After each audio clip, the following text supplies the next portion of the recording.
días, qué gusto recibirles con las primeras noticias de TV Ciudad en esta jornada de miércoles con 11 grados de temperatura. Vieron cómo estoy, hace frío, realmente se vino el frío aquí en Montevideo y buena parte del territorio nacional.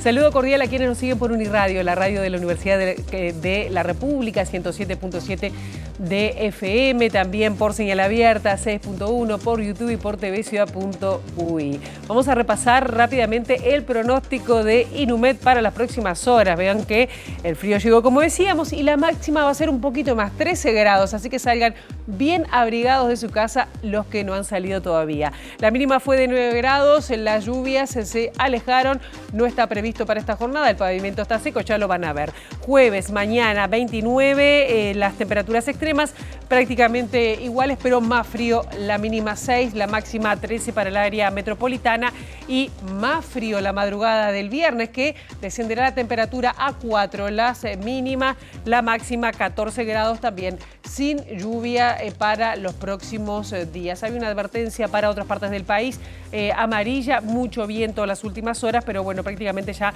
no quedan advertencias. Ahí vemos solo una partecita de la costa que se ha ido trasladando para el este del territorio nacional.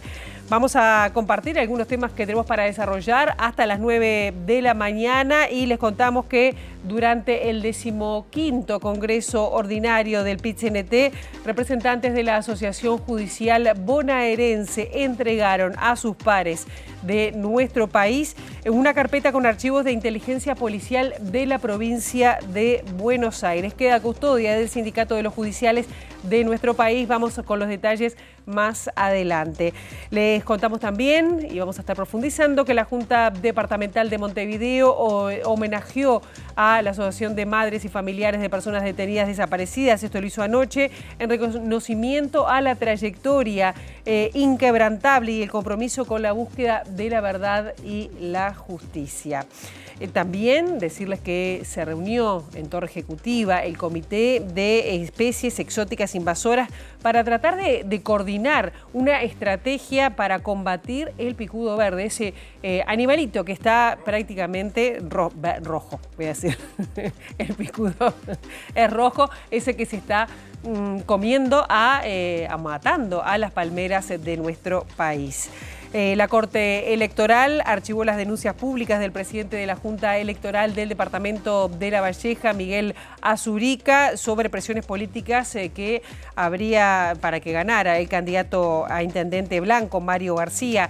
El intendente electo, Daniel Jiménez, hizo un llamado a todos los partidos para dar señales claras de rechazo a este tipo de situaciones. Sobre las 8:30 de la mañana vamos a estar recibiendo al secretario general de la Federación Nacional de Profesores de Enseñanza Secundaria, Emiliano Mandase, para hablar de cómo está el comienzo de clases ante las próximas ATDs que son en esta jornada en el caso de secundaria y cuál va a ser la impronta de estas asambleas técnicos docentes y cuáles son las señales que vende el gobierno. Muchos temas para dialogar con Emiliano Mandase, 8:30 de la mañana. Ahora, momento de abrir la ventana hacia las calles de Montevideo para, con datos del Centro de Gestión de Movilidad, vean por dónde circular, por dónde no. @IMTránsito, @MBTransporte para seguir en tiempo real cualquier cambio en la circulación. Les adelantamos que hay algunos cortes programados. Libertad entre Vázquez y Vega y Obligado, el corte será hasta las 9 de la noche por trabajos de hormigonado en el lugar. Buenos Aires, entre Pérez Castellano y Colón, el corte será desde las 9 hasta las 13 horas por una movilización. Y Virapitá, entre Estero Bellaco y Garibaldi, el corte será hasta las 7 de la tarde por trabajos de saneamiento que se van a extender hasta mañana inclusive. Recién llegado de China, el ministro de Ganadería, Agricultura y Pesca, Alfredo Frati, se expresó con respecto a la situación del presidente del Instituto Nacional de Colonización. Dice que la opinión la va a dar cuando vaya el próximo lunes a la comisión del Senado. Aseguró que parte de la oposición rechaza la existencia de este Instituto de Colonización y justificó además la compra de nuevas tierras. Colonización, para que exista, tiene que comprar campo. El tema es que acá hay dos visiones que no son nuevas. Creo que desde que se creó la ley hay unos que creen que tiene que existir colonización y hay otros que creen que no debe existir. ¿Ministro, se evalúa que Viera renuncie a ser colono para poder seguir en el cargo y mantenerlo? Yo no estoy manejando ese tema, por lo tanto, lo que voy a manifestar es cuando me toque la entrevista con la comisión en el Senado el lunes a las 10 de la mañana. ¿Se hace una evaluación política también? ¿Es un tema que puede erosionar al gobierno? No sé, lo que sí claramente nos quieren desviar de la atención, porque la atención que tiene que tener el ministro de Ganadería, que es inédito además que lo citen al Parlamento por colonización. Yo tuve 10 años como legislador, nunca citamos un ministro y estuve siendo oficialista y siendo oposición para preguntarle ni de colonización ni de INAC, cuando en todo caso llamamos a los responsables de cada uno, pero no al ministro, que en realidad el ministro no interviene en las decisiones de la Junta de Colonización. Pero bueno, hay que respetar las autoridades independientes, el Senado nos llama y vamos a concurrir con mucho gusto, pero entendiendo que es un caso absolutamente inédito y yo creo que nos quieren distraer de lo que tenemos que hacer, que es esto, posicionar cada vez mejor nuestro país, abrir mercados y conseguir mercados que no tengan aranceles como hasta ahora.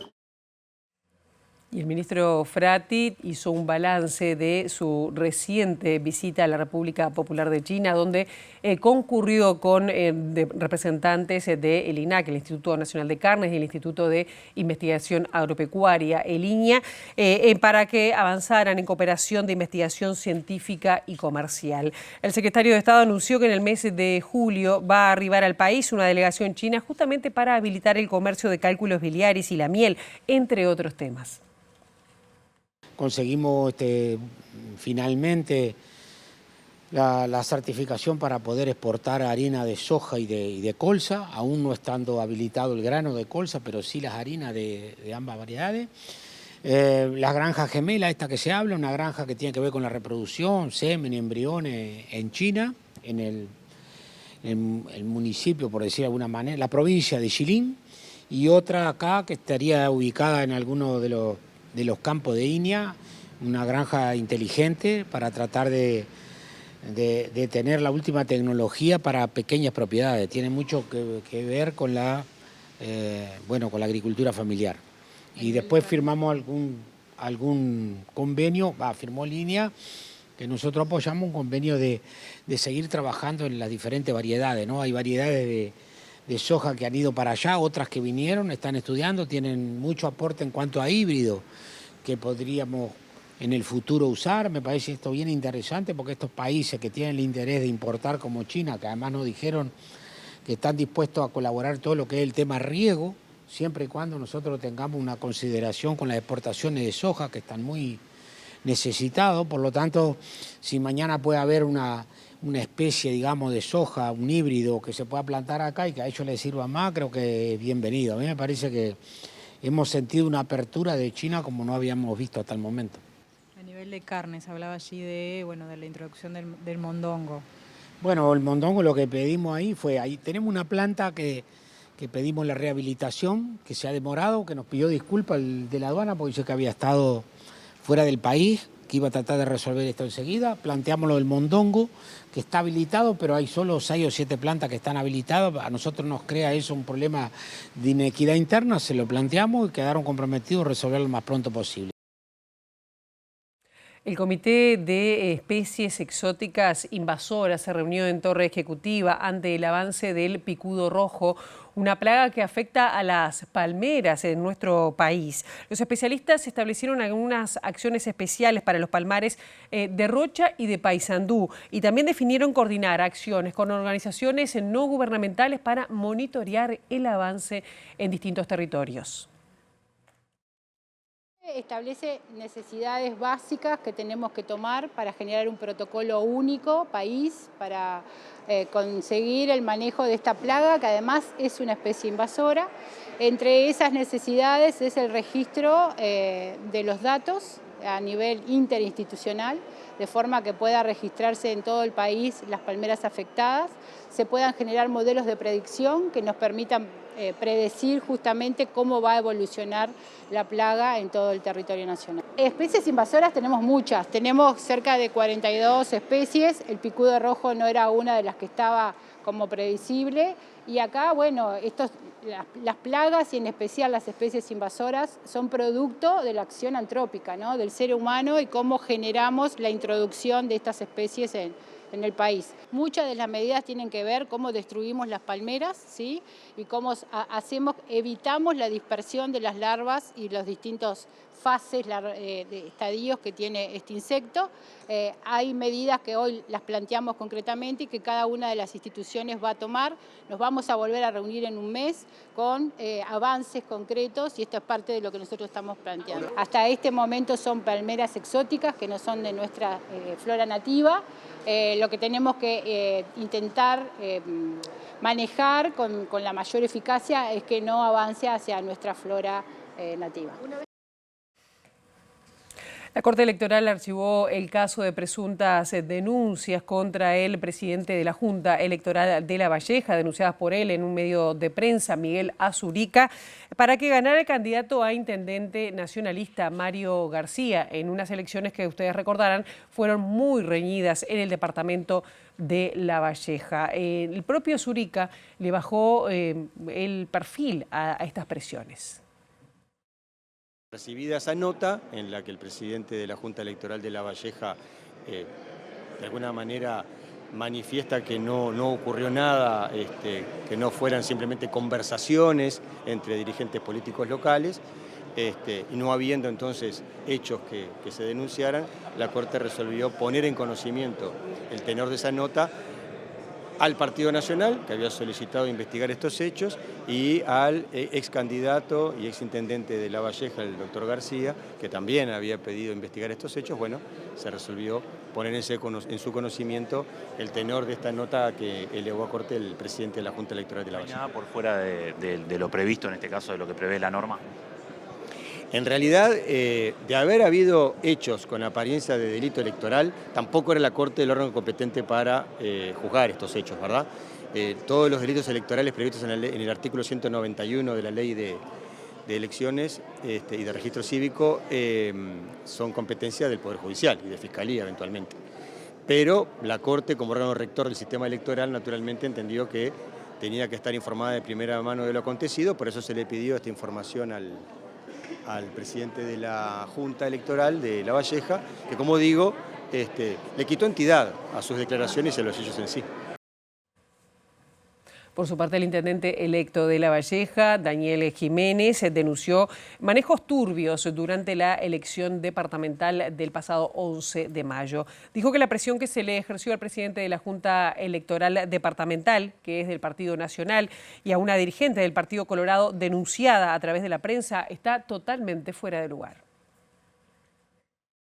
Hubieron cosas que pasaron fuera de la Corte Electoral Departamental que fueron muy turbias. La participación y la presión que se le ejerció al presidente de la Junta Electoral, que es del Partido Nacional, y a una dirigente del Partido Colorado, que fue denunciado a través de la prensa por comunicadores y periodistas de Lavalleja, está totalmente fuera de lugar. La intencionalidad es muy oscura, porque qué necesidad hay de 15 personas presionen a 2 personas que están participando en el escrutinio. Hoy se informó de que hubo una reunión en un hotel de Minas en el que supuestamente se presionó, ¿no? Se presionó se y donde esta presión. Sí. Ahora, ¿pero qué se buscaba allí? Y alterar la elección. O sea que modificar de alguna anular forma. Votos. Anular votos. Yo no sé que hay audios que significan eso. Hoy el periodista Eduardo Preve en M24 también publicó algunos de esos audios. Yo escuché algunos audios que ubicaban a dirigentes de primer nivel en esa reunión, ¿no? Que participaron en la elección. Entonces, yo creo que es algo, hay que dar un mensaje del sistema político de que esto no puede pasar, porque esto no pasa habitualmente en las elecciones, o por lo menos nosotros no nos enteramos. Representantes de la Asociación de Funcionarios Judiciales Bonaerenses concurrieron al 15º Congreso del PIT-CNT y allí entregaron a sus pares de Uruguay una carpeta con información de el periodo de la dictadura argentina desde antes de la provincia argentina, además concretamente inteligencia policial. La secretaria general de ADEOM de Montevideo, Silvia Tejera, lo comunicó en una actividad de memoria que realizó el sindicato con la expectativa de hallar datos de personas detenidas desaparecidas de nuestro país en Argentina. Se dio una situación bastante movilizadora para todos, supongo que ya deben estar en conocimiento. Los compañeros judiciales de Argentina entregaron al presidente de la Asociación de Funcionarios Judiciales del Uruguay una carpeta en la que hay archivos de la inteligencia argentina, en la que hay datos de compañeros desaparecidos de Uruguay.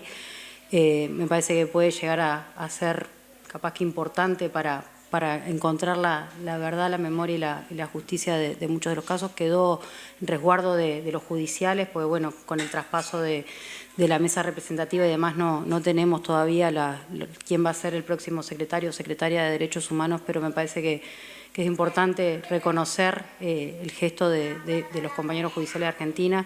Muchos nos preguntamos por qué ahora, porque era una carpeta que tiene datos desde el 68 hasta el 97, por lo que nos dijeron, de muchos casos familiares de quienes fueron desaparecidos, pero bueno, creo que empezar a investigar en esos datos que hay ahora y capaz que podemos tener alguna noticia de alguno de esos compañeros y compañeras que estamos buscando, porque me parece que es un dato importantísimo para darlo en el marco también del sindicato.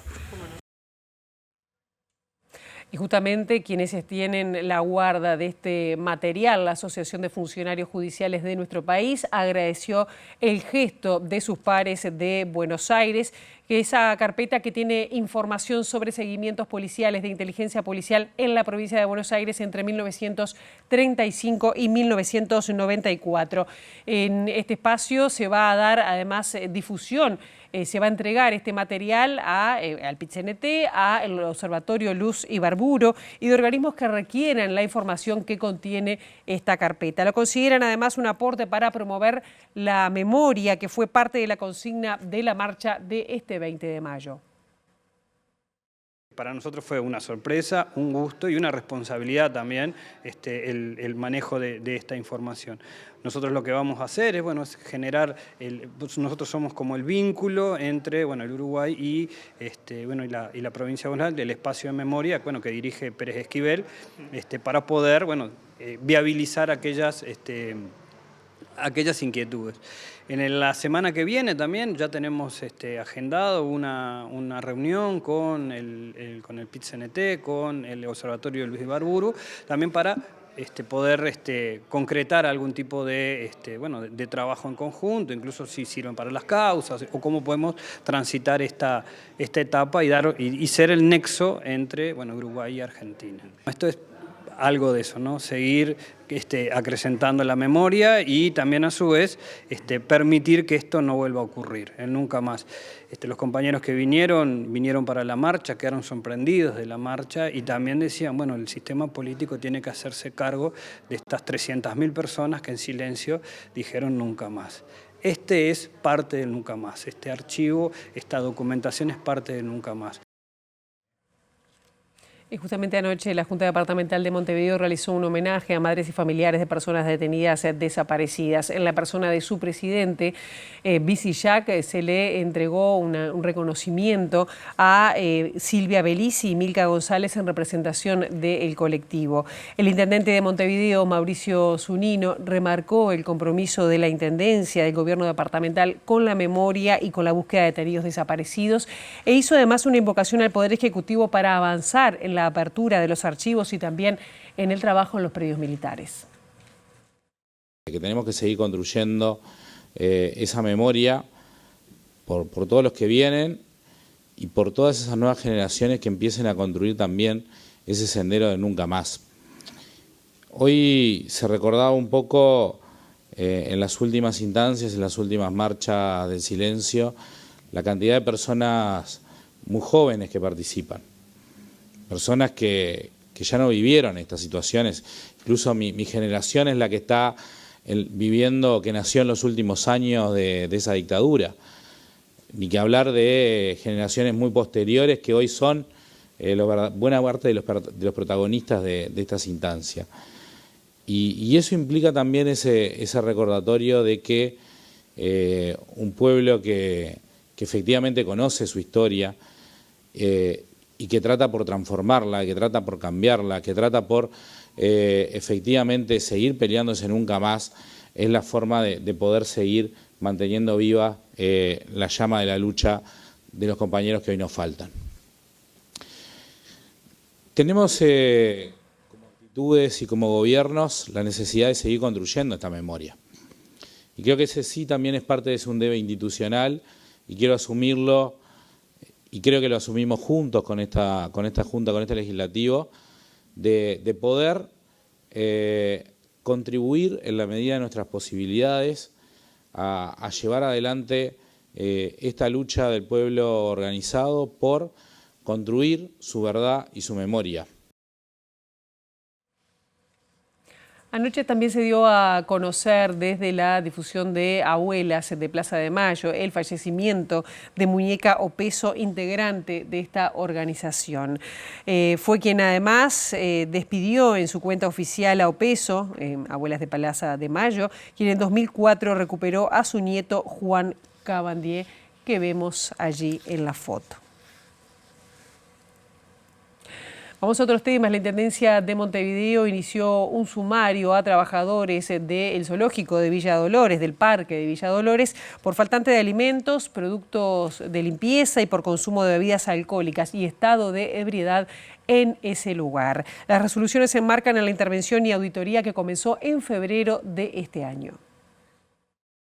Se trata de 2 resoluciones firmadas por el director de Gestión Humana y Recursos Materiales de la Intendencia, Jorge Mesa. Una dispone el inicio de un sumario a 5 funcionarios por faltante de alimentos y productos de limpieza en el antiguo zoológico de Villa Dolores. La otra determina sumariar a 4 trabajadores por consumo de bebidas alcohólicas y estado de ebriedad en el lugar de trabajo. 2 de los funcionarios están implicados en ambas disposiciones. Las resoluciones se enmarcan en la intervención y auditoría que comenzó el 21 de febrero de este año en Villa Dolores, a partir de diversas denuncias de irregularidades. Según fuentes de MBD Noticias, la intervención está por culminar. El diario El País informó que en abril de este año, en el recinto donde antiguamente se encontraban los elefantes, luego de romper un candado, se registraron 2 habitaciones con camas, televisor, heladera, microondas y botellas de cervezas vacías. En ese entonces, operarios de una empresa fueron a la zona de la elefantera para hacer reparaciones eléctricas y debieron acceder al lugar. Anteriormente, Telemundo había difundido información sobre el abandono de un proyecto de cría de especies nativas que terminó con la destrucción de huevos, castraciones y traslados que perjudicaron a animales del parque. Varias de estas irregularidades implicaron la presentación de una denuncia penal. Y el cierre de la Biblioteca Nacional desde la jornada pasada ha dado mucho que hablar, ha generado polémicas incluso dentro del Frente Amplio. Y desde el sindicato también un pronunciamiento, se cuestionó este cierre de la institución y consideró además el sindicato que las autoridades debieron presentar un plan de acción con la financiación correspondiente. Desde representantes sindicales se sostiene que no se comunicó la medida al gremio ni a los mandos medios de la biblioteca. Muy impactados porque nos tomó a todos por sorpresa. No había habido ninguna comunicación previa a los trabajadores de la institución, al sindicato por supuesto que no, pero tampoco a los mandos medios, o sea que la gente que está a cargo de las distintas reparticiones, secciones, departamentos, lo que fuera, no estaban enterados y son los que hacen que la biblioteca funcione. ¿La biblioteca cuenta con habilitación de bomberos? No. Bueno, no, nunca se pudo conseguir. Es más, nos enteramos hace unos pocos días, unas semanas, de que las alarmas contra incendio no funcionan. Como no funcionan algunos humidificadores, algunos aparatos de climatización. Nosotros pensamos que este procedimiento se tendría que haber hecho de otra manera. Tendría que primero haberse traído a la biblioteca, a los técnicos, a los profesionales, que hicieran un diagnóstico realmente de cuáles son los problemas que hay en el edificio a ser superados y mejorados, y después presentar un plan de obra con etapas, digamos, con la financiación acorde, porque hoy la Biblioteca Nacional no tiene en el rubro inversiones plata como para financiar nada, tienen que pedirlo en el presupuesto, o sea que eso va a llevar tiempo. Entonces me parece que es como una medida apresurada. Y no se están tomando las medidas en la dirección de lo que nosotros pensamos que es el principal problema, que es la falta de personal. En la Biblioteca Nacional están trabajando hoy 41 funcionarios presupuestados nada más y 8 personas en comisión que hoy están y mañana no. De esos 41, el 40% o más tienen causal jubilatorio. Ahora la información surge desde exteriores y nos vamos al centro de Montevideo. Allí en Torre Ejecutiva está nuestra compañera Abril Mederos, a quien le damos los buenos días. Mucho frío por ahí, Abril. Helado, Pilar, helado y muchísimo viento. Buen día para ustedes por allí también. Sí, estamos en medio de lo que es el conflicto por el presunto cierre de La Vienesa, esta empresa panificadora que está atravesando dificultades económicas y cuyo proceso o continuidad se está tratando en el Ministerio de Trabajo y Seguridad Social. Y para conocer cuáles han sido los avances hasta ahora y lo que se va a dar la próxima semana, estamos con el dirigente de la mesa coordinadora del PAN, Luis Echevarría. Gracias por estos minutos. Bueno, Echevarría, el martes hubo una instancia de negociación en el Ministerio. ¿Qué fue lo que se acordó allí?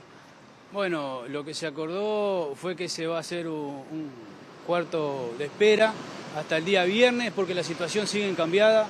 Lamentablemente el compromiso que había asumido la patronal en la última negociación tripartita anterior a la de ayer fue que se iba a pagar el sueldo en 3 veces, 40% sobre el 10 de mayo, el 30% sobre el 20% y el otro 30% sobre los últimos días. Lamentablemente eso no se pudo cumplir y al día de hoy los trabajadores tienen apenas la mitad de su sueldo depositado. Por lo cual, ante esa situación, el dueño dijo que había una posibilidad de compra y en ese sentido nosotros le exigimos que rápidamente presentara y acreditara que efectivamente iba a ser así. Él dijo que en ese momento no lo podía hacer, por lo cual se dio un tiempo hasta el día viernes en el cual él va a contestar si en definitiva va a haber un inversor o no. Él tiene un plazo, los dueños de La Vienesa tienen un plazo de 3 días para presentar documentación que pruebe que hay otra empresa interesada en comprar esta empresa panificadora. ¿Qué se le exige, de qué se haría cargo esta nueva empresa en caso de adquirir la compra? Bueno, lo que nos transmite el dueño, que la compraría y mantendría las 8 sucursales abiertas, asumiría la deuda de los acreedores, como así también los adeudos salariales de los trabajadores. ¿Qué pasa en caso de que esta documentación no se presente y no haya certeza de que se vaya a adquirir la empresa por nuevos dueños? ¿Qué pasa en ese caso? Bueno, sin duda alguna que debe haber una reestructuración y un ajuste, ¿verdad? Porque en esta situación es inviable. Él esbozó allí y nosotros estamos de acuerdo porque toda posibilidad que exista para que esto se mantenga abierto, aún con un recorte, es bienvenido. Sin duda alguna que ahí sí deberá de ajustar y aquellas sucursales que queden abiertas con sus trabajadores, bueno, se deberá revertir esto y se deberá asegurar el pago de los trabajadores en tiempo y forma, ¿verdad? Se está esperando entonces que se presente esta documentación y además el cuarto intermedio de estas instancias de negociación se levanta el 3 de junio. ¿Qué va a pasar en esa fecha? ¿Cuáles son los siguientes pasos? Bueno, sí, el cuarto intermedio se va a levantar el 3 de junio y ahí, si en definitiva hay un comprador, lo que nosotros proponemos es que ya venga con el comprador y empezar a negociar con él cómo sería esta nueva administración. De lo contrario, empezaremos a trabajar en esa reestructura. Echevarría, le cambio de tema ya para finalizar. Hace unos meses la mesa coordinadora del PAN realizó una serie de denuncias de acoso, abuso sexual, acoso laboral en distintas empresas panificadoras. Algunas se presentaron al Ministerio de Trabajo, otras pasaron a la justicia. ¿Cuál es la situación actualmente y qué seguimiento se le está dando? La situación es que al día de hoy está trabajando la justicia aquella que tenían ribetes de hacerlo, las otras están en el Ministerio de Trabajo, están en proceso. Ayer justamente estuvimos con la subinspectora general hablando del tema y bueno, eso se sigue investigando. Es justo decirlo que a partir de las denuncias y la visibilización que hizo la mesa del PAN, hace unas semanas atrás nosotros estuvimos con la dirección de SIPU en donde nos transmitió tranquilidad.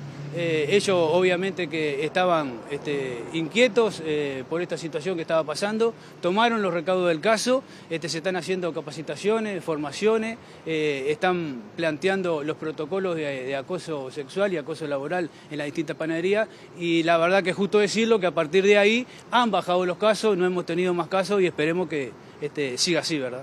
Muchísimas gracias. La palabra de Luis Echeverría, dirigente de la mesa coordinadora del PAN, en el marco de la situación de la vienesa, entre otros temas. Volvemos a estudios. En este segundo bloque de Medio de Noticias recibimos con muchísimo gusto a Emiliano Mandaz, el secretario general de la Federación Nacional de Docentes de Enseñanza Secundaria. Un gusto que vengas esta mañana aquí a TV Ciudad. Bueno, gracias a ustedes por el espacio como siempre, un saludo a la audiencia y bueno, acá prestos a contestar y a intercambiar. Está bien. Ya hace 3 meses que empezaron las clases, ustedes sé que han hecho recorridas y además tienen como una mirada hacia todo el territorio nacional. ¿Cómo viene? Y bueno, venimos de un proceso de profundo deterioro de aspectos sustanciales de lo que es un marco democrático de funcionamiento en la educación en general y en la educación media en particular. Y venimos con la expectativa de que se vayan revirtiendo determinados procesos que generen nuevamente confianza al gremio docente en su conjunto, a los trabajadores en su conjunto, y podamos instalar un proceso que logre de alguna manera revertir todo ese retroceso y establecer un sistema educativo que pueda de alguna manera, como una política de Estado, revertir determinados procesos o colaborar en determinados procesos donde haya un acceso democrático al conocimiento. Creemos que la expectativa del gremio docente es muy grande. Ayer tuvimos una ATD nacional en secundaria que por los primeros enfoques que hemos visto y repercusiones ha rechazado nuevamente la transformación educativa en forma contundente, pero ahora ha dado un paso más, ha rechazado en forma contundente toda una serie de figuras de contralor y persecución político-pedagógica que se habían establecido por parte de la transformación educativa. Han recibido un rechazo muy importante, pero además con una fundamentación muy importante desde los colectivos docentes.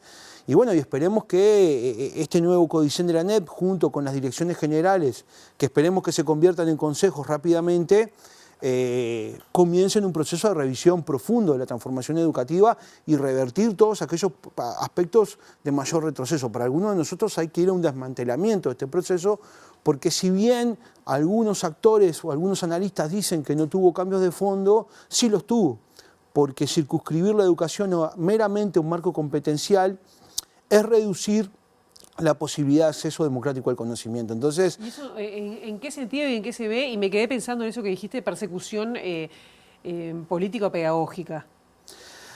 Bueno, arranco por lo segundo. Sí.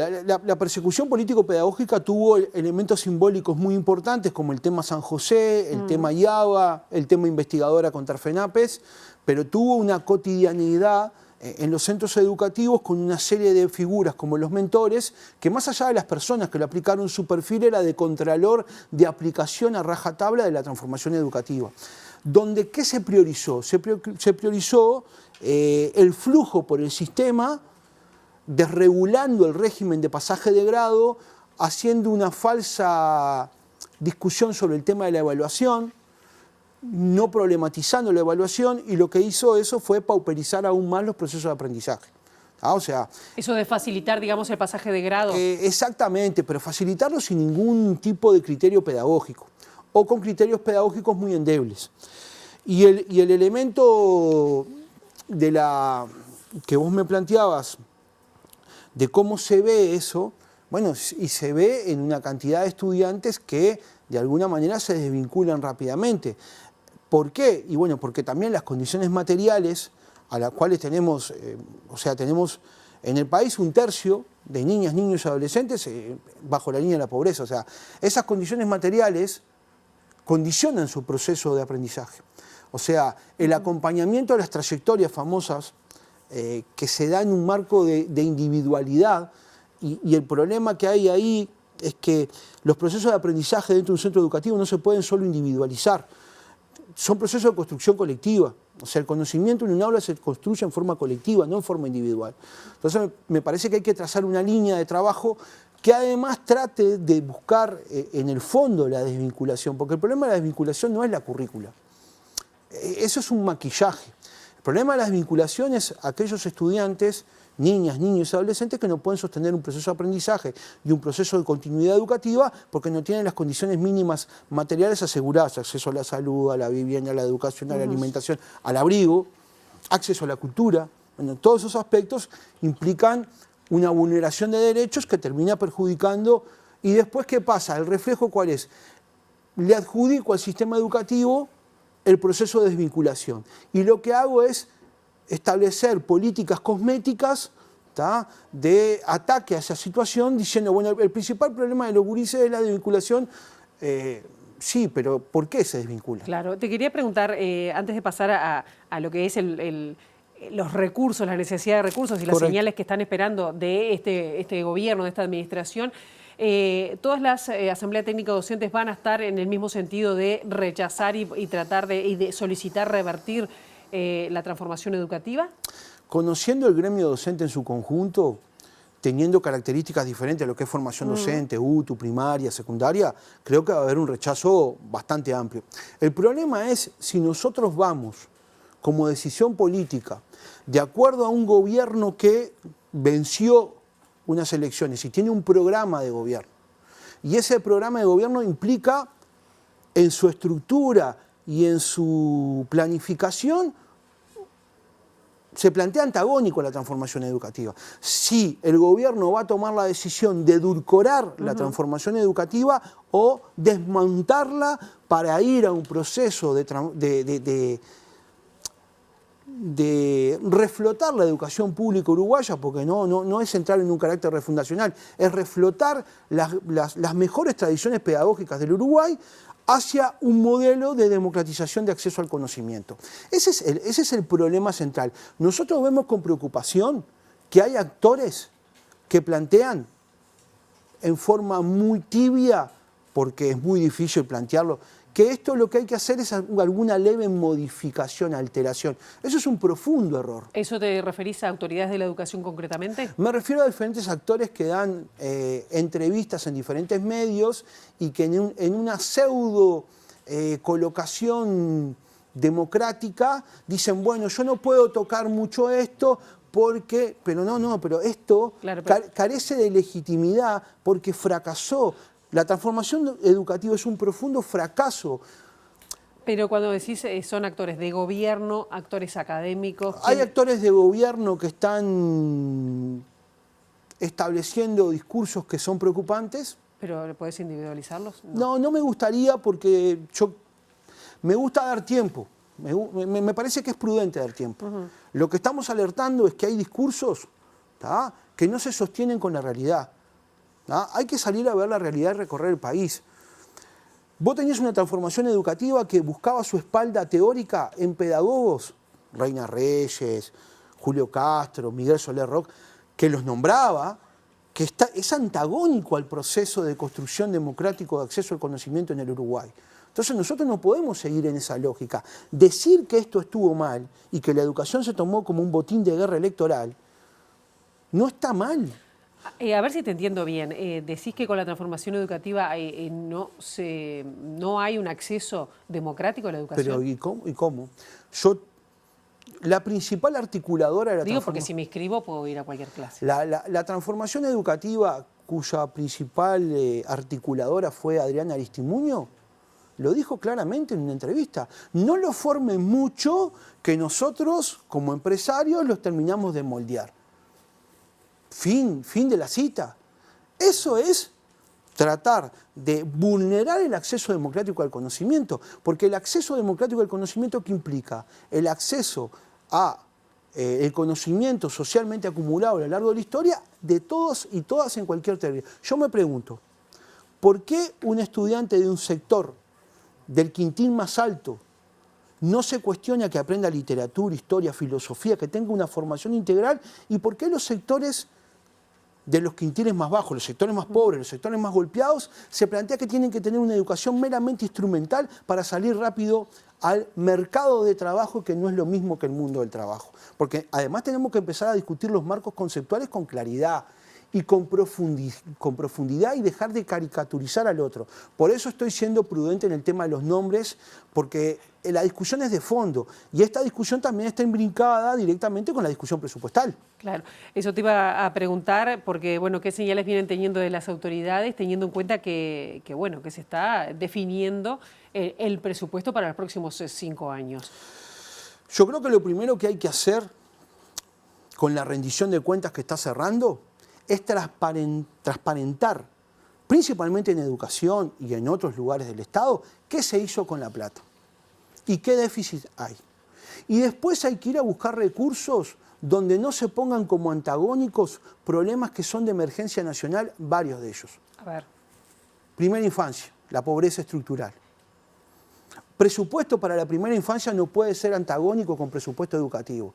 Presupuesto para la primera infancia y para la educación no puede ser antagónico con un sistema de cuidado fuerte que nos va a permitir que muchas trayectorias educativas no se interrumpan porque muchos estudiantes tienen que cuidar a sus hermanos o muchas madres adolescentes tienen que terminar abandonando sus estudios para el cuidado de sus hijos.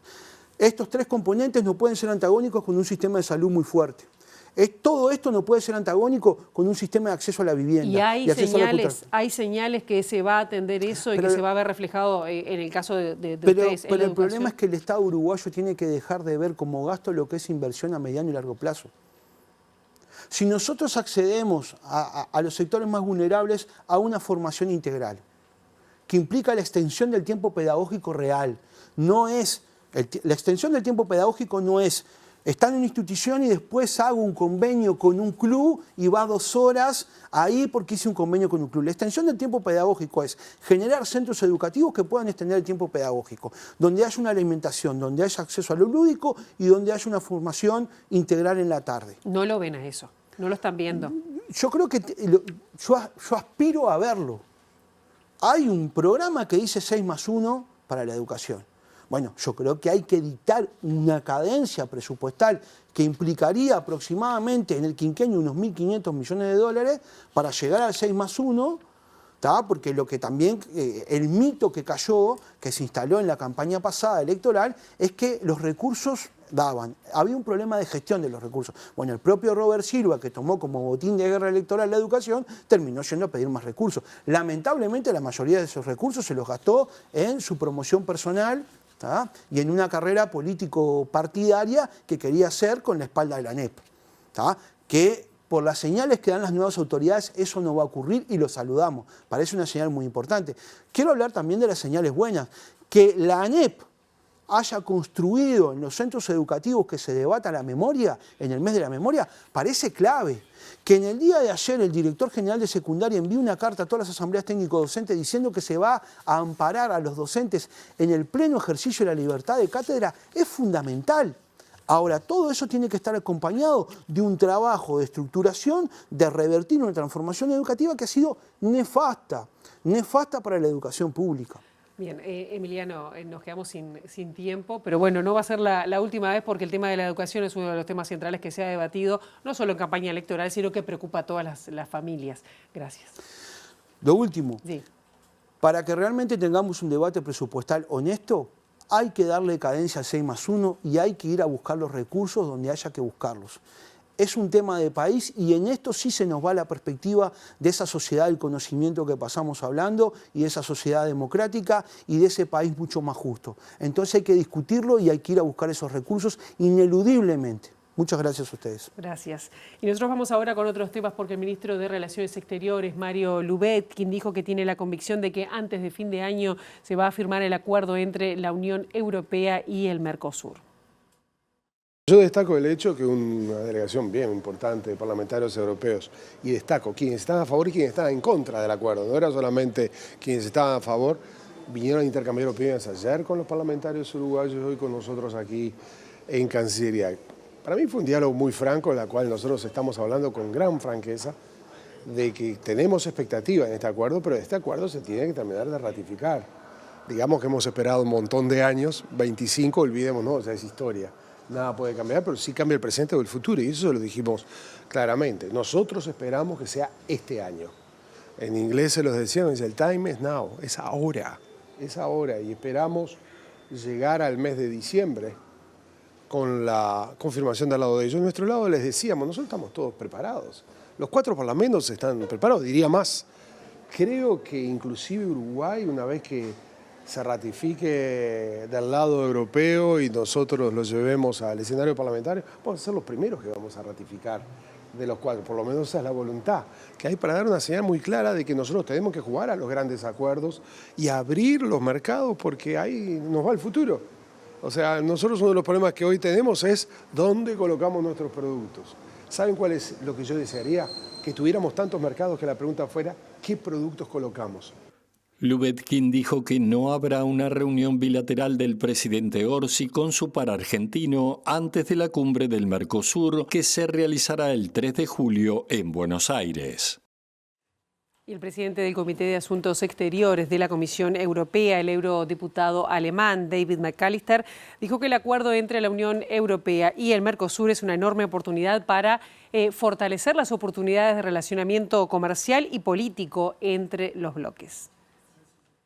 Como presidente de este comité, creo que el acuerdo de la Unión Europea y Mercosur va a ser una enorme oportunidad para fortalecer nuestras relaciones internacionales de ambos lados del Atlántico y entre los 27 Estados miembros de la Unión Europea y los 4 del Mercosur.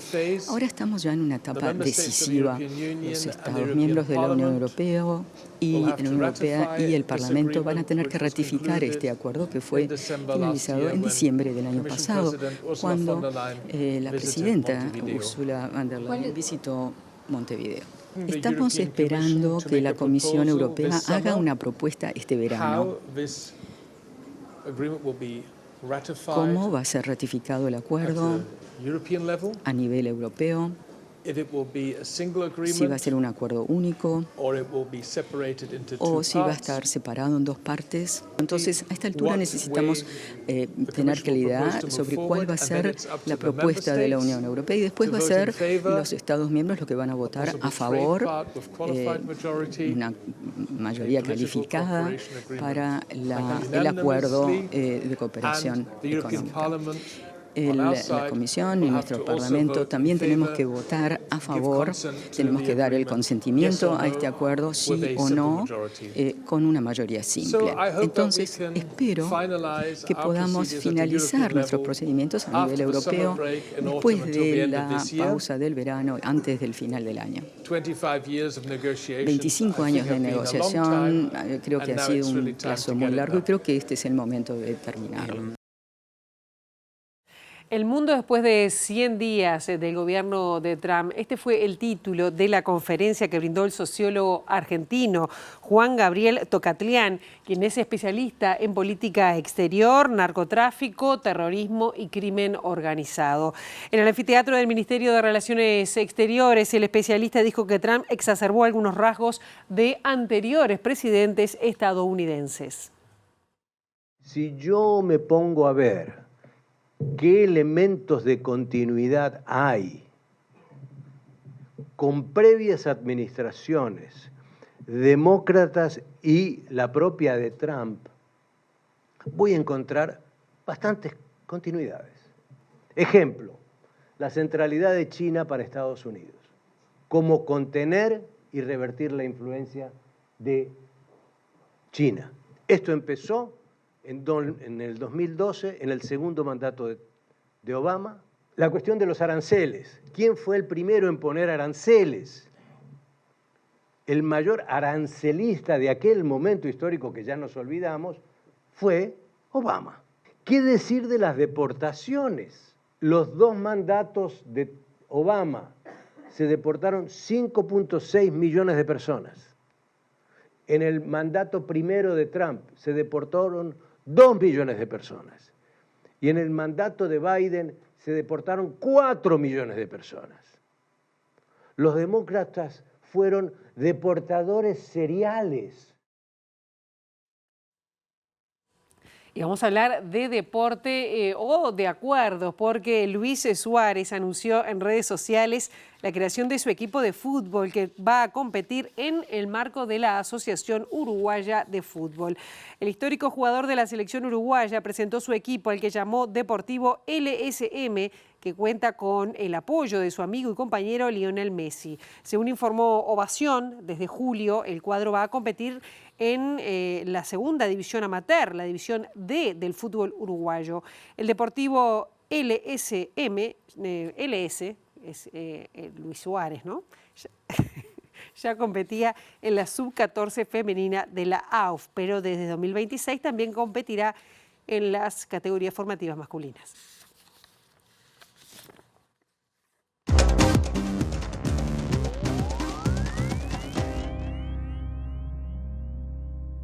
La Asamblea Nacional de Francia aprobó este martes en primera lectura una proposición que legaliza y regula por primera vez la eutanasia para enfermos incurables que padezcan sufrimientos insoportables. La Asamblea Nacional Francesa aprobó este martes en primera lectura una proposición de ley que legaliza la eutanasia en casos específicos.